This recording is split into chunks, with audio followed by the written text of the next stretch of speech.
సోమవారం రోజున కష్టాలు తీరిపోవాలి అంటే ఈ చిన్న పనిని చేసి చూడండి. తప్పకుండా ఆ శివయ్య అనుగ్రహం కలిగి మీ కష్టాలన్నీ తొలగిస్తాడు.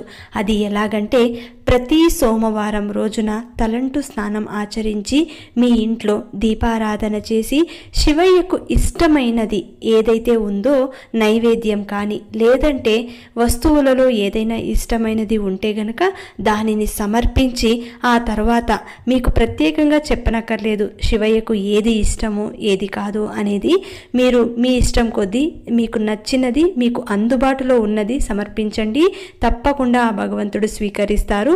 ఆ రోజు నల్లవారుజామున అంటే ఉదయం 4:30 నుంచి 5:30 లోపు మీరు కూర్చొని ధ్యానం చేయాలి. ఆ ధ్యానంలో మీ యొక్క సంకల్పం చెప్పుకుంటూ మీ మనసులో కోరికలు చెప్పుకుంటూ 108 సార్లు శివమంత్రం